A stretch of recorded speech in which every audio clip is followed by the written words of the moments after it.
I'm going to talk about a gun right now that is considered probably by far the black sheep handgun of the gun world.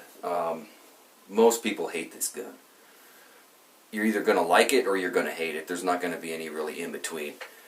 People say it's ugly. People say it's heavy. They say it's bulky. It's poor craftsmanship. You can't conceal carry it because of it's big. It's heavy. And in my opinion, in my experience, you've got two types of gun people. You've got the type that just like guns. They like to learn about guns. They like to shoot the guns. They like to learn how to take them apart, clean them, all the ins and outs, history on the guns. And those people kind of tend to be collectors. Then you've got other people that if it's not a Glock, it sucks. If it's not a Smith & Wesson M&P, it sucks. If it's not a CZ or an HK or a Sig Sauer, it sucks. I guess I kind of fall in the category as I'm just an all-around gun guy. I like guns. You know, even guns that don't prove themselves to be super reliable, like the Sky CPX2. I like that gun in particular because it's a problem. It's something that I can get my hands on. I can figure it out and find out what I got to do to it to try to make it run better. But without rambling on and on, let's get into this. Some of you have probably guessed which gun I'm going to show you today. Those of you that haven't, here we go. Ta-da! It is the Highpoint C9. So look at this thing. So one of the complaints about it that people have is that it's ugly. Yeah, it's ugly. I put these snakeskin grips on it to kind of make it look better, and in my opinion it does look better, but it's still an ugly gun.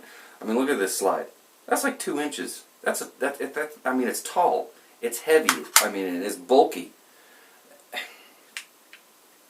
And it is not going to be a very good, in my opinion, depending on your body build, your body structure, how big you are, it's not going to be a good choice for concealed carry because it's big.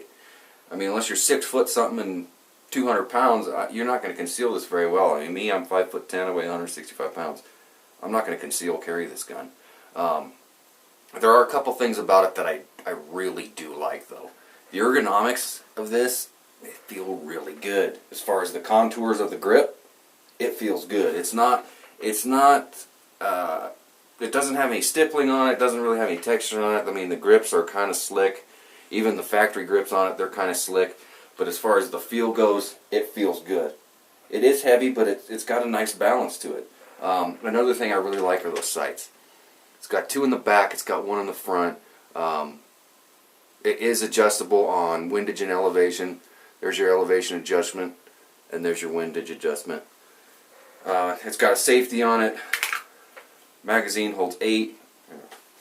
Guess I should have done this earlier.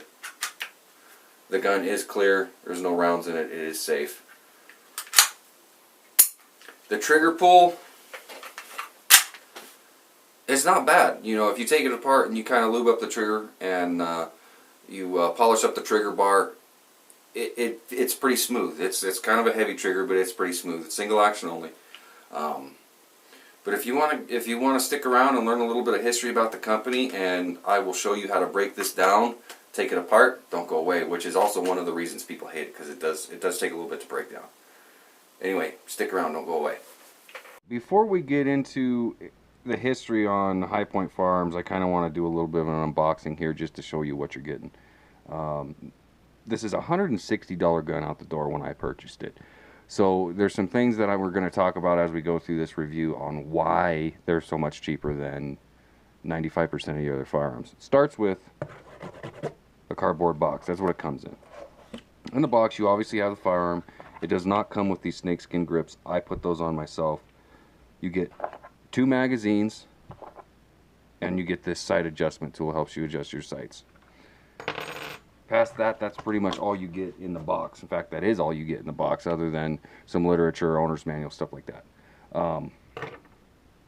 So let's get into some history with this. Highpoint Firearms is also known as Strassel's Machine Incorporated. It's an American firearms manufacturer based in Mansfield, Ohio. All of their firearms are manufactured in the United States in several different locations in Ohio. Now, everything from the magazines to the internal parts is all built right here in the United States, which is another reason why I like Highpoint. Highpoint semi-automatic pistols are a polymer framed and generally regarded as being pretty simple and inexpensive handguns. You got some trade-offs with this whole inexpensive part of it. The aesthetics are not there. I mean, we kind of talked about that earlier. It is kind of an ugly gun.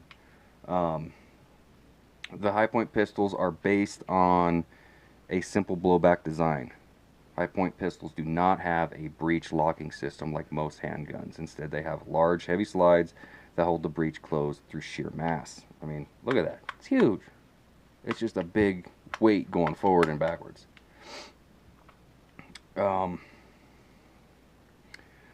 The result, because of that, the result, you're going to have a heavier gun. It's going to be really big for its size. It's going to be bulky. You know, so it's going to be a little bit harder to concealed carry. You know, so as far as that goes, it's not a real good concealed carry in my opinion. You know, they're pretty simple to maintain because of their simplicity. It's got the blowback design. Highpoint recommends about every 300 to 400 rounds you want to take it apart and clean it out really well. You could do it more frequently than that if you want, but as you're going to see here later on, and I show you how to break this down, it's kind of a pain in the butt. It's not just a simple thing that you're going to do. But let's talk a little bit more about this slide though. The slide is die cast. It's from an alloy, the zinc family alloy, and it includes aluminum, magnesium, and copper, which you put the three of those metals together, it's called a Zamac 3. Popularly also referred to as pot metal or white metal. Rather than being machined from a piece of forged steel, this is what helps keep the cost down. Now, the slide is made of this Zamac. The barrel has a steel sleeve inside of it, and the outside of it and the chamber area here is that Zamac alloy. But the barrel itself is steel, so you're not going to shoot the barrel out. The barrel actually is going to probably have generally a longer life than the slide is going to have. Firing pin is steel, you know, so it's not all that pot metal, but this pot metal is what helps keep the cost of it down. So let's get into this and I'll show you how to break it down. In order to do it, you're going to need an armorer's block, or what I use is a piece or a roll of duct tape, and you're going to need a hammer. So what you do, take your magazine out. I already safety checked it. It is empty. There's nothing in it. You're going to take your slide, you're going to lock it to the back, and I don't know if you can see it, but right there is a takedown pin. And what you got to do is you've got to punch that out, going from the left side to the right side. So you're going to place it on your armorer's block or your duct tape, put your punch down in there, and hammer that out. Just like that. There's your pin. Set that aside, don't lose it. Pull your punch out. There it is. Let the slide go forward. Now from here, you're gonna pull up and back slightly as you allow the slide to go forward. And be careful because your recoil spring could come flying out. Also, at the back here, you're going to have this doll's head. You're going to just pull that out. Sorry about my lighting, I know it sucks. Now that pin that we drove out goes through this doll's head and is what retains the slide to the lower. Then you take your slide, tip it upside down. You've got your firing pin, which is again made of steel. It's not that Zamac stuff. And then you've got your two springs. Past that, that's pretty much it for the slide. You've got your extractor here, which is also made of steel. That's not Zamac. Now you've got the lower, and something that's kind of distinct, or should I say, well, specific to Highpoint, is this barrel is not a flowing barrel. It is pinned to the lower. You can take the barrel out, you just have to drive these pins out. You got the one here in the back and this one right here in the front. This is why Highpoints are inherently known to be accurate, because this barrel's not moving around. With most firearms, when that slide cycles back, the barrel will sit there and kind of cock back like this, and then the slide comes forward and it puts the barrel back, and it does this motion as you fire the weapon. But with the Highpoint, it just stays fixed like that. You've got your safety right here, and when your safety is on, that little window right there rotates back behind, oh shoot, behind this pin, I forget what it's called, but when you pull the trigger, this pin is what comes down, releasing your firing pin and allowing the firing pin to strike the primer on the round. On this other side over here, you've got your trigger bar.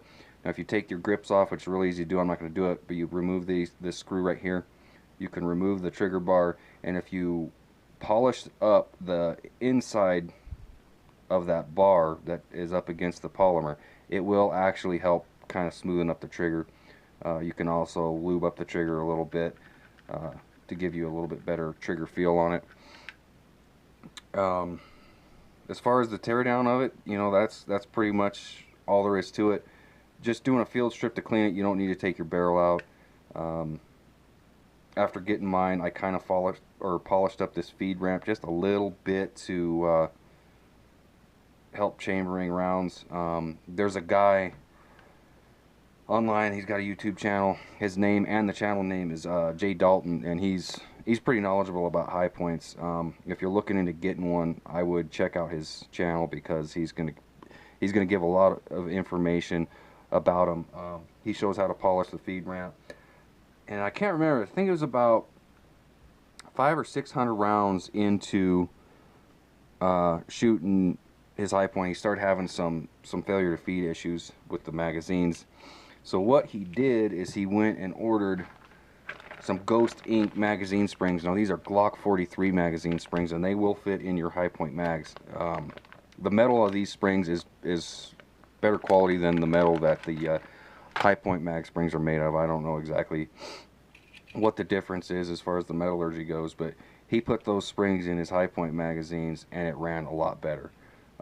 He actually did 1,000 round torture test on his Highpoint, and he just load a mag, shoot it. He had a guy there helping him load mags. He'd load them, shoot them, load them, shoot them, and if you got time and you're just really particular to see if it's actually true, you can sit there and watch that and count the count the rounds that he shoots. He shoots 1,000 rounds through it, and he had, I don't know, maybe a handful of failure to feed issues. Past that, the gun ran pretty well. If you're looking for a budget handgun, something that's not going to break the bank, you've got the Highpoint C9, the Highpoint, or the 40, the 45, the 380, you know, or you've got the Sky. And honestly, I would recommend the Highpoint. It's more of a reliable gun, runs better.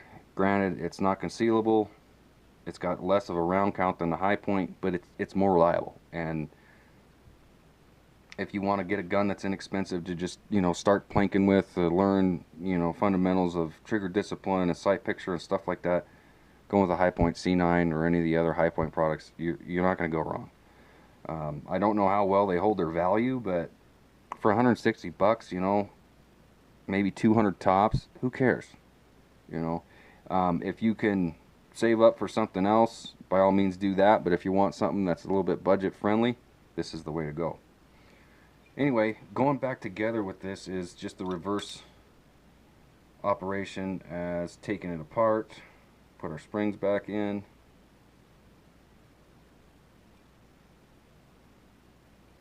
Put your doll's head back in the slide. You take your recoil spring, put it in like this. Now what you want to do is you kind of want to nosedive the barrel into the hole on the slide, but don't nosedive it too much because your recoil spring is going to fall out. Oh, just like that. It does take some practice, but once you get it mastered, you're good. Okay. Alright, now what you want to do is you want to get that doll's head going into the hole on the back of the receiver. Again, I'm sorry about the light. I got to do something about it, get set up a little better. Okay, there we go. Now you want to bring your roll of duct tape back in, lock the slide to the rear, and we're going to put the pin back in on the left hand side. A fourth tool that you might want to consider using is a Leatherman or a needle nose pliers.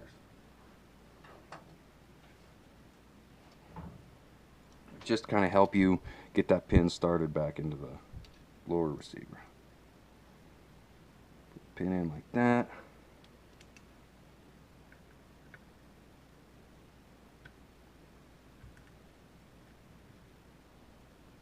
Get it started in the hole. Okay, there we go. Take your punch. Run it the rest of the way in.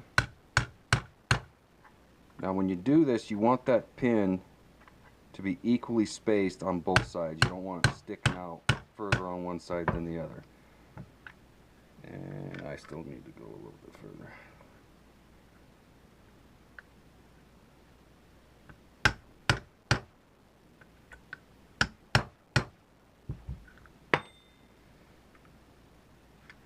And still a little bit further yet. They're not super tight, but they are pretty snug. One good thing about these is even though you got to take this out to clean it and stuff like that, taking it out, putting it in, taking it out, putting it in, doesn't seem to make the pin loosen up in there and start to have a walking out issue.